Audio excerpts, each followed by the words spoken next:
everyone, and welcome to Simply Made Homestead. Now, if you are not familiar with our channel, we are building a homestead from scratch. We have been on this property for 4 months and we've been working really hard to get our animals set up to try to live a little more of a permaculture type of life and to be able to provide for them. We're building gardens that there was nothing here, guys.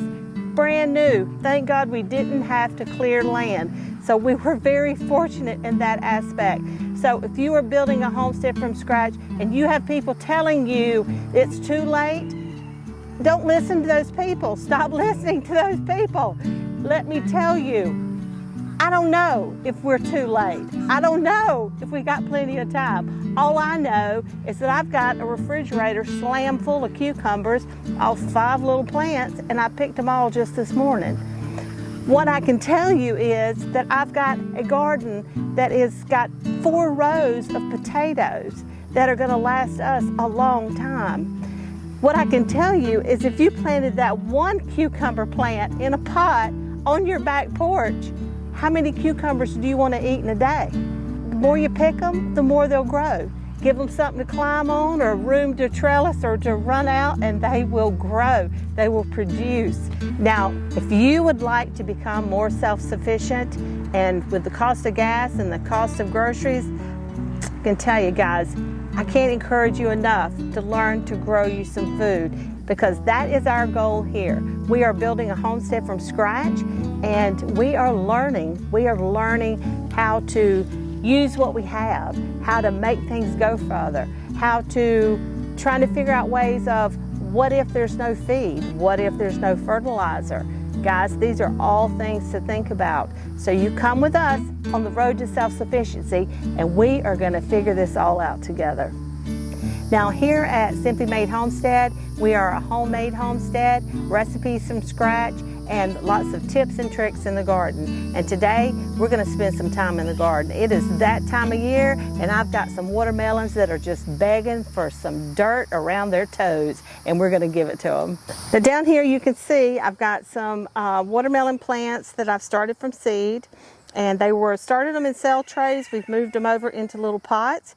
At the end down there, the bright green ones, that is Malabar spinach. I've never grown it before, but it would give us some greens for the summertime, and we love spinach, and so that's what we're going to try out so we can have fresh greens during the summer.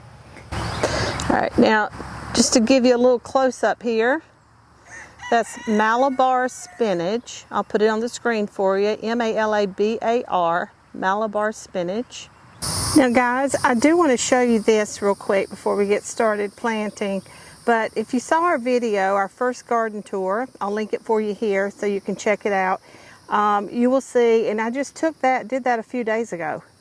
And then we bought some compost and we sprinkled it all down just around our plants. And they have the color in them is so much better. And they have really just taken off. Now, in the video, I mentioned how we did not amend the soil at all. We did nothing. And everything out here was looking a little peaked. It still could green up a little bit more, some of these peppers. But then some of them, you know, everything is looking a lot better. The corn, look at that, guys. Let me zoom you in here. Look how nice and green it's turning, or it has gotten. The watermelon and the Cherokee tan. Now I do have to get my trellis up for my peppers and my tomatoes. That's high on my list. But let's get back over here and get some watermelons planted. So guys, like I have said a lot in our videos, I get in a hurry, and amending your soil is just really, really important. If you can't do it, if you have no way possible to be able to amend your soil to plant something, then go for it. Plant it, and then just try to do what you can to fertilize and add your amendment when you can. Don't wait around, guys. Don't wait. If everything's not perfect, don't wait. Put it in the ground. Get it started. Let's get it going. It's always better to start out amended soil, well fertilized, all that stuff, but you can still grow stuff, y'all, okay? All those cucumbers, you see this picture? That was planted in sand. There's no amendment. So it can happen. All right, y'all, you can see here, Andrew has, we plant our garden on drip tape. We really enjoy the drip tape. We didn't start out that way. So if you don't have, we started out with a sprinkler. And then we went to the soaker hoses, and I bought like a kit from Home Depot and set that up on a couple of my plots. And then eventually we went to the drip irrigation. And you know, you have to start where you can start, add a little at a time. And this is where we are now on our 3rd year of gardening.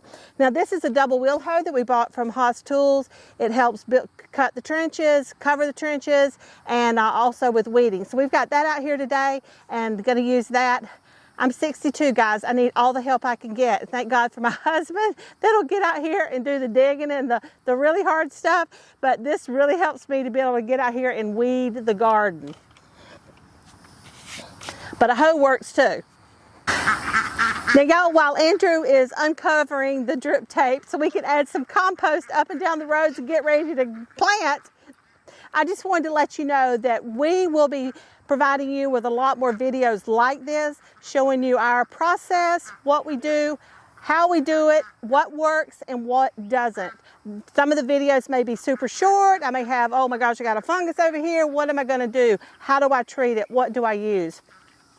And did it work? So we're going to take you along and we're going to show you all of these things. Starting a homestead is a huge endeavor. It is a lot of work. And we just want to help. We want to help you on your road to self-sufficiency.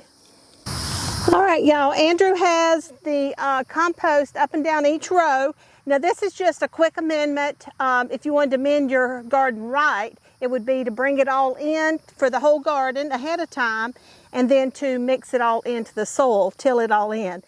But like I said, we got in a hurry, or we were in a hurry because we had a lot going on. But anyway, we tilled up our garden, got it ready, and now we're adding some compost to our rows because they really need it. We have very, very sandy soil, which the peanuts that we're going to be planting soon, not today, but very soon, the peanuts and the potatoes and sweet potatoes, those kind of things, love a well-drained soil. So we usually do really, really well and when we grow those things. Now I'm just putting, the emitters are every 12 inches, so I'm just brushing back the soil and looking for where the water's coming out there.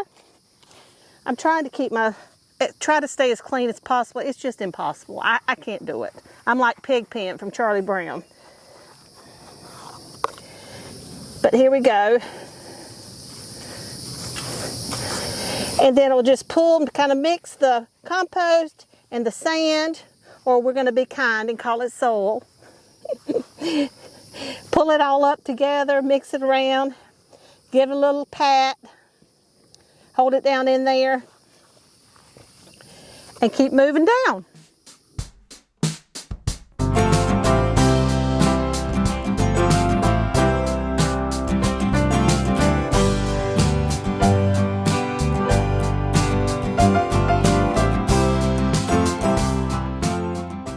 Now the watermelons that we're planting are the sugar babies, and we planted them last year and they really just didn't do well at all. But my grandkids, we have 10 grandchildren, and they just want, they always, did you plant watermelon?